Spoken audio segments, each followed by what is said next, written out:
സ്കൂളുകളിലെ ചരിത്ര പാഠപുസ്തകങ്ങളിൽ നിന്ന് പഴയകാല മുഗൾ ചക്രവർത്തി അക്ബറിന്റെയും മൈസൂരിലെ ഭരണാധികാരിയായിരുന്ന ടിപ്പു സുൽത്താന്റെയും പേരുകളിൽ നിന്ന് മഹാനായ എന്ന വാക്ക് ഒഴിവാക്കാനുള്ള NCERT നടപടിയെ സ്വാഗതം ചെയ്യുകയാണ് അസം മുഖ്യമന്ത്രി ഹിമന്ത ബിശ്വ ശർമ്മ. പരിഷ്കരിച്ച പാഠപുസ്തകങ്ങൾ താൻ കണ്ടിട്ടില്ലെന്നും എന്നാൽ NCERT ഈ മാറ്റങ്ങൾ വരുത്തിയിട്ടുണ്ടെങ്കിൽ അതിനെ താൻ സ്വാഗതം ചെയ്യുന്നുവെന്നും ശർമ്മ പറഞ്ഞു. അതുകൂടാതെ ടിപ്പു സുൽത്താനെതിരെ രൂക്ഷമായ പരാമർശങ്ങളാണ് അസം മുഖ്യമന്ത്രി നടത്തിയത്. ടിപ്പുവിനെ മർദ്ദിച്ച് എവിടേക്കാണോ അയക്കേണ്ടത് അങ്ങോട്ട് അയക്കണം, അയാളെ എടുത്ത് കടലിൽ എറിയണമെന്നും ശർമ്മ പറഞ്ഞു. Akbar the great, Tipu Sultan the great തുടങ്ങിയ വിശേഷണങ്ങൾ പാഠപുസ്തകങ്ങളിൽ നിന്ന് നീക്കം ചെയ്തിട്ടുണ്ടെന്നും എന്നാൽ ചരിത്രപുരുഷന്മാരെ ആരെയും ഒഴിവാക്കിയിട്ടില്ലെന്നും RSS നേതാവ് സുനിൽ അംബേദ്കർ കഴിഞ്ഞ ദിവസം പറഞ്ഞിരുന്നു. RSSന്റെ അഖിൽ ഭാരതീയ പ്രചാർ പ്രമുഖാണ് അംബേദ്കർ. 15 ക്ലാസുകളുടെ 11 പാഠപുസ്തകങ്ങളാണ് NCERT പരിഷ്കരിച്ചത്. 9, 10, 12 ക്ലാസുകളിലെ പരിഷ്കരിച്ച പുസ്തകങ്ങൾ അടുത്ത വർഷം കൊണ്ടുവരും. വരും വർഷങ്ങളിൽ ഇനിയും കൂടുതൽ ക്ലാസുകളിലെ പുസ്തകങ്ങളിൽ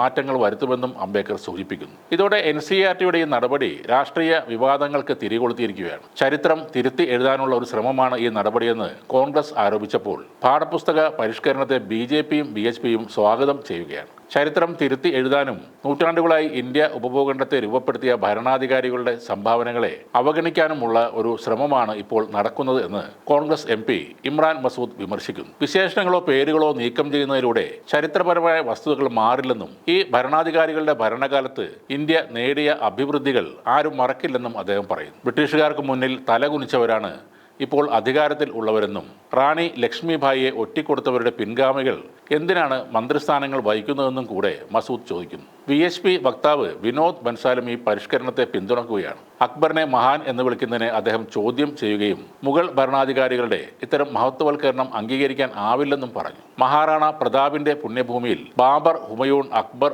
ഔറംഗസേബ് എന്നിവരുടെ മഹത്വവൽക്കരണം അനുവദിക്കാൻ കഴിയില്ല എന്നാണ് ബൻസാൽ പറയുന്നത്. അതേസമയം കഴിഞ്ഞ വർഷം തന്നെ രാജസ്ഥാനിലെ സ്കൂളുകളിൽ അക്ബർ ദ ഗ്രേറ്റ് എന്ന് പഠിപ്പിക്കില്ലെന്ന് രാജസ്ഥാൻ വിദ്യാഭ്യാസ മന്ത്രി മദൻ ദിലാവർ പറഞ്ഞിരുന്നു. ചരിത്രത്തിൽ മഹാനായി പറയുന്ന അക്ബർ വർഷങ്ങളോളം നമ്മുടെ രാജ്യം കൊള്ളയടിച്ച ഒരു കൊള്ളക്കാരനാണെന്നും അദ്ദേഹം പറഞ്ഞു. സ്ത്രീകളെ തട്ടിക്കൊണ്ടുപോകുന്ന ഇയാളെ എങ്ങനെയാണ് മഹാൻ എന്ന് വിളിക്കുന്നതെന്നും മന്ത്രി ചോദിക്കുന്നു. ആ അക്ബറിന് പകരം മുഗളന്മാർക്കെതിരായ ധീരതയ്ക്കും പോരാട്ടത്തിനും പേരുകേട്ട മഹാറാണ പ്രതാപിനെ ഇനി സംസ്ഥാനത്തെ സ്കൂളുകളിൽ കൂടുതൽ ബഹുമാനത്തോടെ പഠിപ്പിക്കുമെന്നും മദൻ ദിലാവർ പറഞ്ഞിരുന്നു. ടിപ്പു സുൽത്താൻ എന്ന വ്യക്തി BJPയും സംഘപരിവാറും ഏറ്റവും കൂടുതൽ വെറുക്കുന്ന ഒരാളാണ്. ക്ഷേത്രങ്ങൾ നശിപ്പിക്കാനും അവിടുത്തെ വിലപിടിപ്പുള്ള സ്വർണവും വിഗ്രഹങ്ങളും മോഷ്ടിക്കാനും മാത്രം എത്തിയ ഒരു കൊള്ളക്കാരനായിട്ടാണ് അവർ ടിപ്പുവിനെ കാണുന്നത്. ഇപ്പോൾ ശബരിമലയിൽ സ്വർണ്ണക്കൊള്ള നടന്ന വിവരങ്ങൾ പുറത്തു വന്നപ്പോൾ മുൻ BJP സംസ്ഥാന പ്രസിഡന്റ് K. സുരേന്ദ്രൻ പറഞ്ഞത് ടിപ്പു സുൽത്താനെ നാണിപ്പിക്കുന്ന തരത്തിലുള്ള ഒരു കൊള്ളക്കാരനാണ് കേരളത്തിന്റെ മുഖ്യമന്ത്രി പിണറായി വിജയൻ എന്നാണ്. സ്വർണം എവിടെ കണ്ടാലും പിണറായി വിജയനും കൂട്ടാളികൾക്കും അത് വീക്ക്നെസ് ആണെന്നും സുരേന്ദ്രൻ പറഞ്ഞിരുന്നു.